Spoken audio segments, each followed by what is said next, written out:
Hey, thanks for letting me know yesterday that there's a problem with some of the notes. I always appreciate the feedback, especially under the circumstance right now. As always, you can always look at the notes if you want, and then of course notify me, and I'll try to repost the video, and hopefully it worked. So the topic today is war in the Pacific. There's a lot to unpack. You've had 3 pretty tough days of content, but I'll try my best as always. What I'm going to do at the start of the lecture today is I'm going to also kind of give you some of the answers for the quiz. So feel free to look at the quiz, try to answer it yourself. You can pause this presentation, and then as you pause the presentation, you can see how I would answer the assessment. So with that, let's start the presentation. And this is war in the Pacific. The Pacific, not to be specific. All right. So here is the quiz. I'll read it over real quick. Why didn't many German Jews leave Germany in the 1930s? And the answer to that is they were grounded. They had a family, they had a business, they didn't feel the sense of urgency to leave. So a lot, unfortunately, did not leave Germany in the 1930s. So there's an economic reason, there's a social reason, and they choose not to leave for that. 2, Kristallnacht was the night when Adolf Hitler had his own soldiers destroy Jewish property, and he used it as provocation to a justification to arrest the Jews and start making moves against them. So that's the night that really sets Hitler's plan in place, where German soldiers intentionally destroyed Jewish businesses. They set them up, they framed them. 3, if a Jew decided to stay in Germany, what did they have to pay? They had to pay a heavy tax. I don't know if I talked about that one, but they had to pay a heavy tax to stay. All right. 4, an area in which Jews were confined to large neighborhoods and under constant surveillance was called a ghetto. That's where they locked them down, and that's where they were kept, or they were transported out and then sent to concentration camps. 5, a city in Poland that contained a famous Jewish bloc that fought back against the Nazis, and that would be Warsaw, Poland. It's one of the few places where they actually fought back. 6, genocide is an intentional eradication of people or group for ideology. That's what genocide is. It's not a Holocaust. The Holocaust was that, but genocides are any event before the Holocaust or after the Holocaust where there's a specific example of people being slaughtered for religious, ethnic, or personal reasons. 7, what were Jews in Germany required to wear? Of course, it's the armband to identify themselves as Jews. 8, besides from Jews, what other people were sent to death camps? You got homosexuals, Jews, gypsies, political radicals, anyone against Hitler, really, or less than the ideal race. 9, name of the book which Hitler first blamed the Jews. That would be Hitler's book Mein Kampf.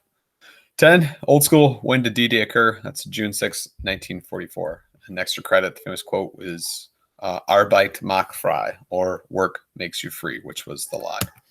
All right, so the topic today is war in the Pacific. Let's talk about that. So as we talk about this one, the war in Europe is going to be over. It's done. Hitler is eventually, as you'll cover next year in more detail, U.S. history, Hitler is destroyed by the Russians on one side, the Soviets, and the American Brits on the other, and his empire comes collapse. So this one today, we shift over to the other side of the war. In order to understand that, we have to look at how the war is fought. And this is a war over the islands, the waterways. It's completely different from Europe, where they're fighting on land for the most part. This is fought on land, but islands, and of course, it's the massive waterways of the Pacific. So the Japanese use aircraft carriers to transport the majority of their assault force. They use destroyers as a way to protect the aircraft, to make sure that the aircraft carrier is not sunk.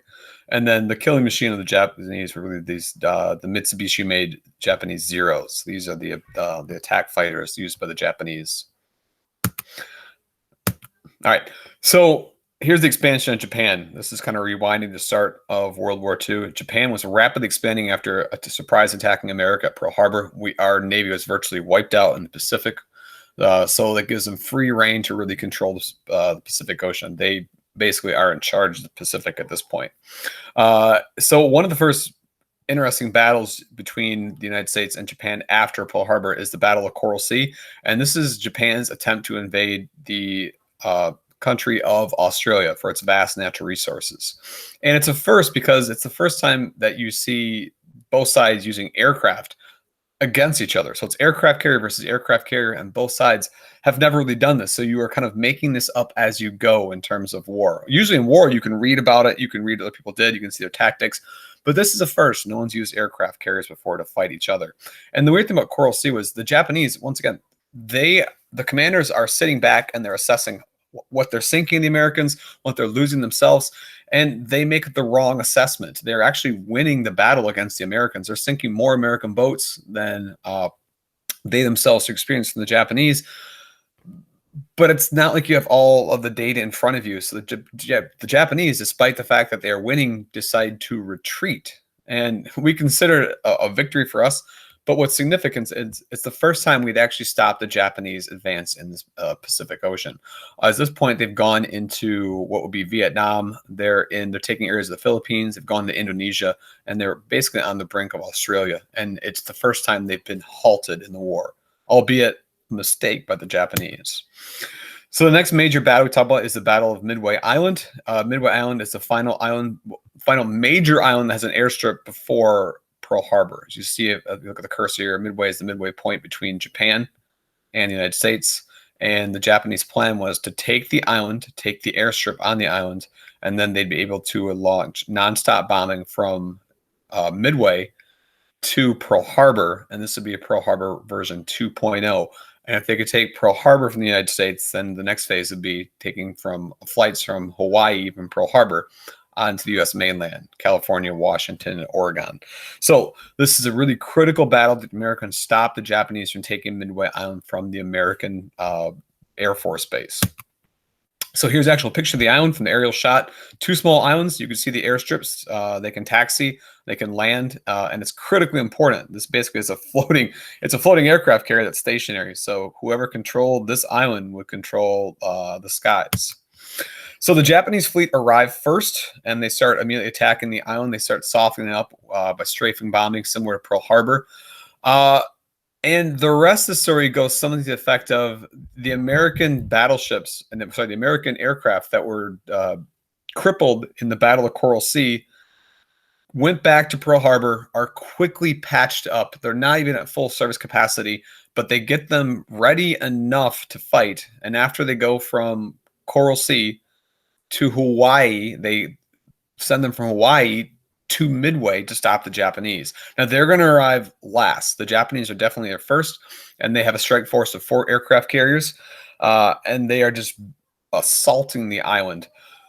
And due to the bravery of the American soldiers on the island, they're able to hold out long enough. And eventually the Americans show up, and the Americans have the element of surprise. The Japanese don't expect the American American Navy to be there, and a battle ensues. And luckily for our sake, the United States is able to destroy 4 Japanese aircraft carriers.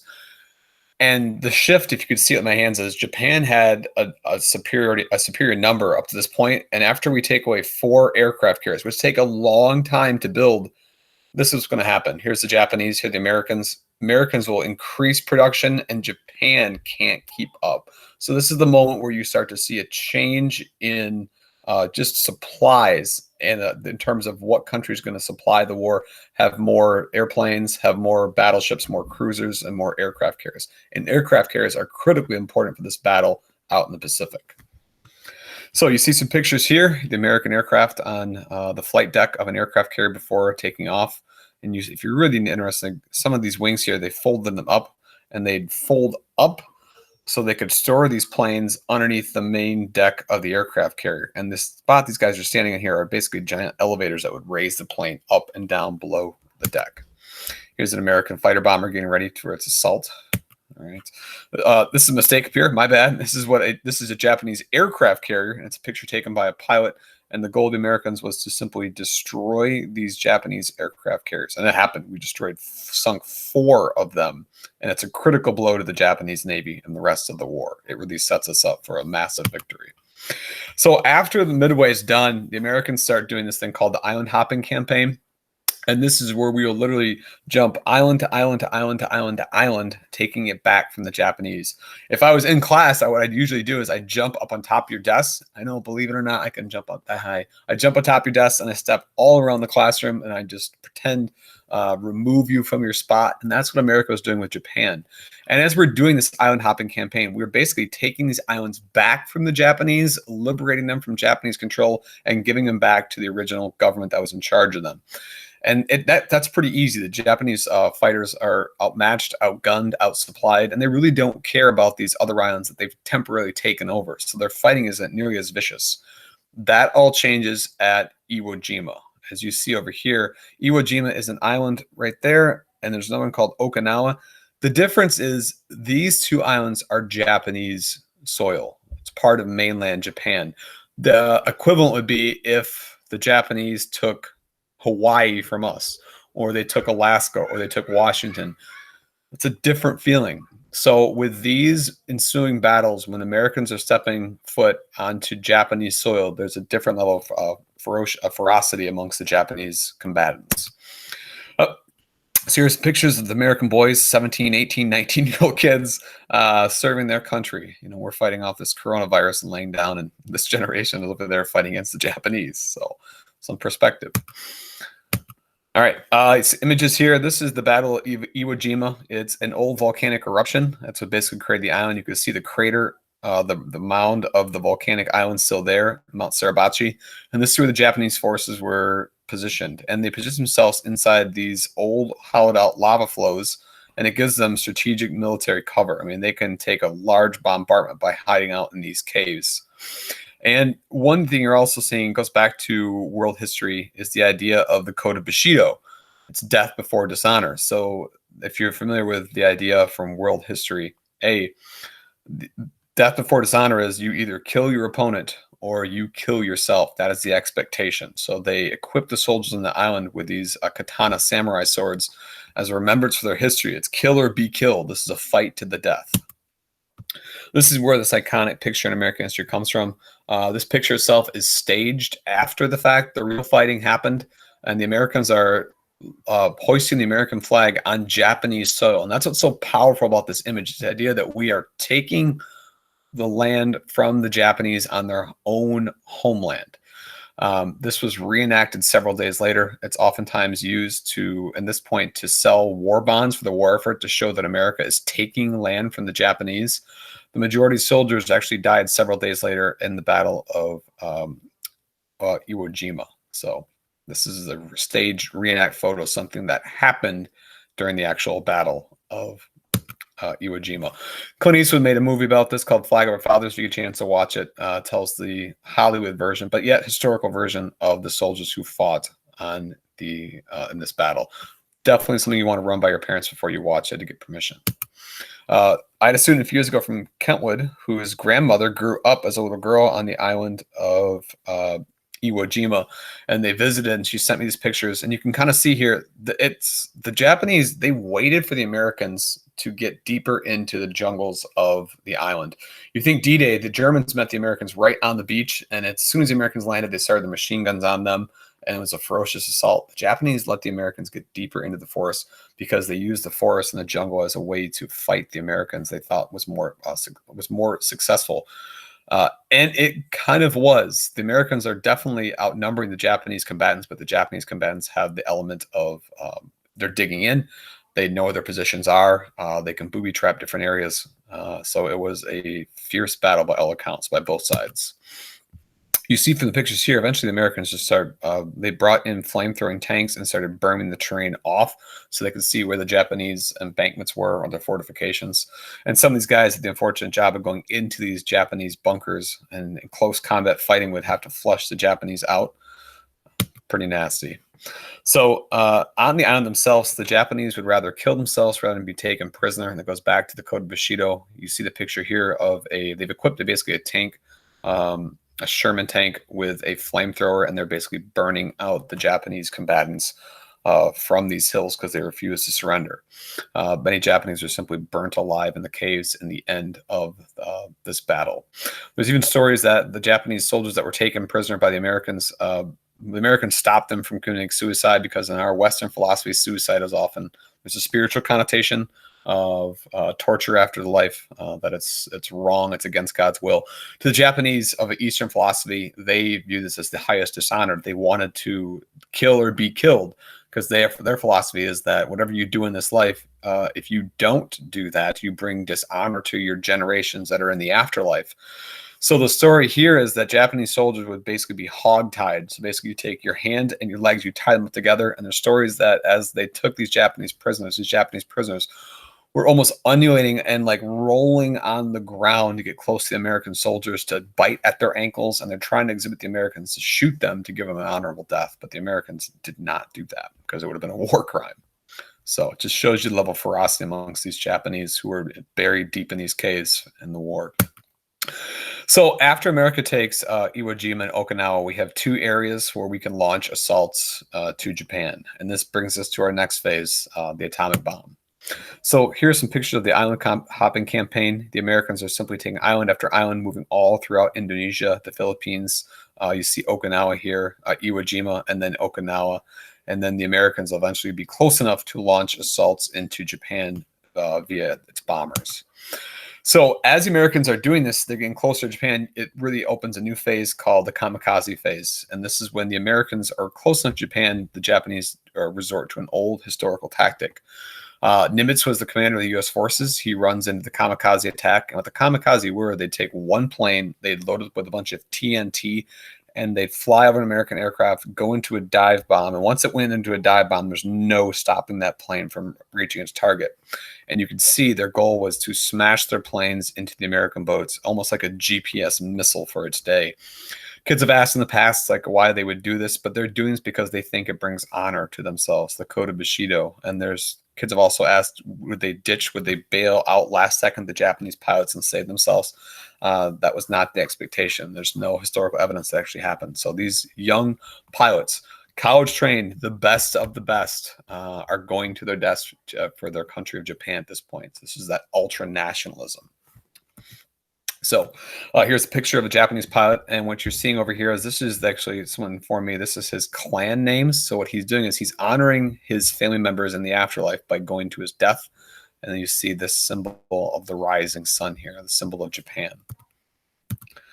Here's a picture of an aircraft carrier. This black almost dots in there is this flak. The Americans would try to shoot up these anti-aircraft flak, and it would go up and explode laterally in an attempt to just take out the Japanese planes before they are able to get over an American aircraft.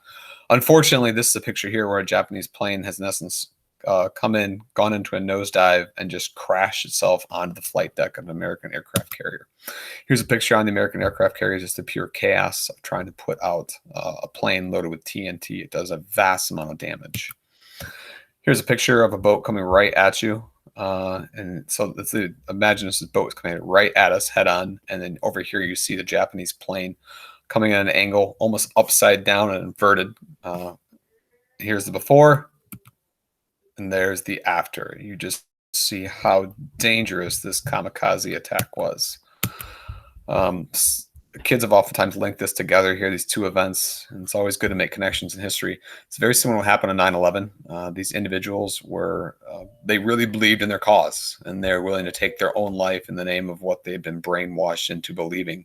In this case, it's ultra-nationalism. In this case, it's radical views of Islam, that you bring about your eternity by killing infidels. So you see the Japanese plane smashing into the American boat there. Unfortunately, 9/11 there.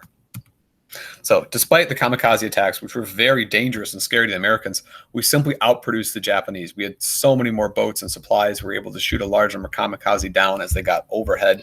It doesn't stop the Americans. The Americans, side note, I forgot this one, they called it kamikaze because it means divine wind. If you think back to world history, when the Mongols tried to invade Japan, those two failed attempts in history, that was the kamikaze. It means divine wind. So in World War II, that is what the Japanese were kind of going back to. They think they can recreate the divine wind, those monsoons and typhoons that saved them from invasion from the Mongols. But it doesn't happen this way. In fact, there's a different divine wind heading for Japan, if you know what I mean. So America's right outside Japan, and they start bombing the capital city of Tokyo. All right, sorry about that. We start firebombing Japan, and we start doing Tokyo. What we start doing in Tokyo is we try to assault the main areas that were non-civilian targets. We're bombing the factories, and we're bombing military buildings.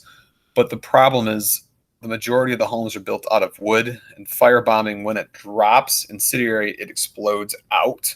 and there's such a high wind that day, as the factories burn, it moves into the neighborhoods, and then it starts going house to house to house. We killed more people in the bombing of Tokyo with our incendiary bombs than we do with actual A bombs at Hiroshima and Nagasaki. So it was deadly. Unfortunately, innocent civilians died in this event. So here's a picture, an aerial shot of Tokyo before, same exact river after, and you could just see the ash of all the neighborhoods that wiped out. Okay, even going over here, it was disastrous. This entire community just wiped out. Here are the survivors on the southern portion of Tokyo. So the other thing that America also had, as we were right outside Japan, is the A-bomb. The Manhattan Project is the code name for it. It's led by Robert Oppenheimer, a lead designer of the A-bomb. Oppenheimer himself is an interesting fellow. He loved poetry. He loved different aspects of Eastern religions, such as Buddhism and Hinduism. The FBI was watching him as he was doing all this work because they thought he was a potential communist. So there's a lot of things happening with Oppenheimer on the side. He's an interesting fellow, but he's also the guy in charge of building this non-theoretical bomb. So they called the Manhattan Project because that's where the majority of the research was done, in Manhattan, which is located in New York City. And then the other place that they actually tested this was Los Alamos, New Mexico. It's called the Manhattan Project, and this is where they tested and detonated, luckily, a small atomic weapon on a small scale, because they weren't sure if it was going to work. The test itself happens like 4 or 5 in the morning. The test is wildly successful, more successful than Oppenheimer had ever predicted. And since they're out in the desert in New Mexico, that area, the temperature is so hot, I believe it's 10,000 times hotter than the surface of the sun, all the sand turns to glass. You can't visit this day because it's still a classified government area, but it's wildly successful, more successful than ever expected. And Oppenheimer actually quoted the Bhagavad Gita and says he's become the destroyer god himself. So pretty scary. He laments, he has regret over the creation of A-bombs for the rest of his life, but at the time it was a powerful display of physics. So what you're seeing here are the maps, different spots where we actually took, the A-bomb was so secret, these different spots were where different parts were made or projects were put together or assembled, and eventually they assembled all the different areas around the country and shipped them to Los Alamos for the actual test. FDR was the one who signed off on the bomb, the idea of it, and he's also the one who will get presented the idea. But FDR dies in office. It goes to his vice president, who becomes president. Truman gets the call. What's happening with an A-bomb is you are basically splitting the nucleus of uranium atoms, and it causes an incredibly hot chemical reaction. That's why it's a bomb. That's what you're occurring. It's incredibly hot. They do the test in New Mexico on a small scale. They call it the Trinity test because if you're familiar with Christianity, there's 3 parts of Christianity, and they believe it's as powerful as like a god itself. So that's where this code name of Trinity comes from. So there'll be other tests in Los Alamos. It's an area definitely marked with government protection and public scrutiny, to say the least. So here's what they're facing with. America is right outside Japan. They have an A-bomb, and here are the options what America could do, and it's given to a new president. So option 1 is the invasion of Japan that would cost about 1 million U.S. soldiers' lives, a D-Day style. We'd land, we'd start fighting on the beaches, we'd work our way town to town, street to street, and about 1 million U.S. soldiers would probably die based on what the generals are giving their assessment to the president. 1 million dead Americans. Point number 2 is really what Japan would lose, about 2.5 million soldiers. So you add it up, you're at 3.5 million dead, and that does not include the innocent people who get caught up in the nature of war. Innocent people die, unfortunately, in war. So we're looking at a number of potentially around 4 or 5 million people dying in the last phase of the war. So that's your option as a president. Point number 2 is they tried to simply just blockade Japan. That was a recommendation. They could cut off the food, but when you cut off the food, you're draining the lake to get the fish. You're killing the civilians who have no part of the war. The women, the children, the elderly, they would suffer, and the elderly and the children would suffer the first in starvation. So that was one option proposed, but it was not given any kind of like a green light. So Truman becomes the U.S. president. FDR died from complications from his polio, and Truman becomes the president. And look at FDR's amazing life. the guy never knew if we won World War II. It was on that way, but he never saw the end of World War II. He never knew the outcome. So Truman inherits this, and he decides the best way to end the war, the swiftest way to save lives, is to actually use the A-bomb. It's the quickest manner possible. So here's the name of the plane. It's called the Enola Gay. Imagine the guy loads up the A-bomb into that thing, into the bomber bay of the Enola Gay. So it flies over Hiroshima. And the reason why the Japanese did not shoot this plane down, usually when the Americans bombed, they're coming with a huge amount of bombers to drop the payload on you. Hundreds of bombers at the same time. This is just one plane. The Japanese think that it's on a reconnaissance mission. They're not going to waste their ammo for this one random plane, but they don't know what it's carrying. So as the Enola Gay drops its bomb over Hiroshima, 40,000 people are basically dead in an instant. They are vaporized. And another 80,000 die from radiation in the weeks and days thereafter. It's kind of eerie, but you can still see where people were standing at the moment of the A-bomb explosion. Whatever the reason, they're in a silhouette of where they were standing if they're located against any kind of concrete or brick, and their images are just like blasted against the wall. You can see them walking down steps. If you do some Google search, you can look at Hiroshima, like silhouette A-bomb survivors, and you can see pictures of where people were at the moment that they, in essence, are vaporized. Despite the bombing at Hiroshima, Japan does not quit. There's a lot of theories that maybe they were ready to. The United States ignored this. I'm not going to go down that road. I'm just going to focus on the actual history. But we just decided to drop a second bomb on Nagasaki, another industrial city, and it's just as detrimental as the first. Same scenario. It just vaporizes people, and then people die of the radiation days and weeks after. Once we drop the second bomb, Japan knows it cannot win, and Japan then surrenders.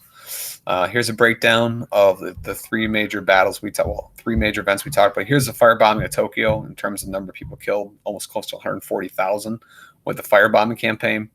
Here is the bombing of Hiroshima, and then there's the bombing of people in Nagasaki. This is the radiation that then led to their death totals, just so you get some clarification about the points.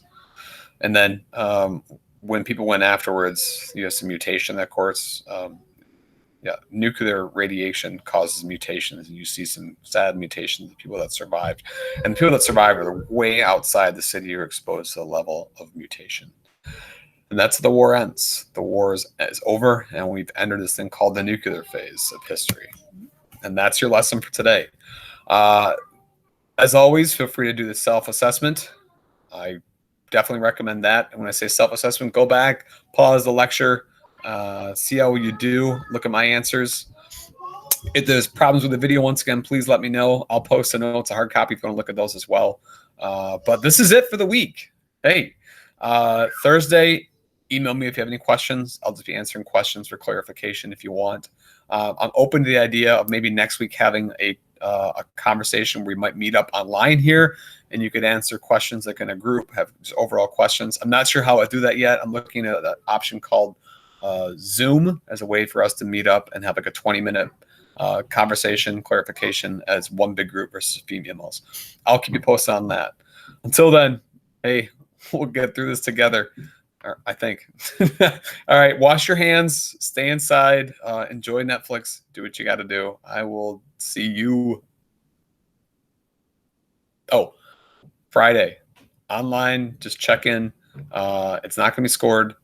Just do it as a self-assessment. And with that, I'll see you Monday as I talk about your upcoming project.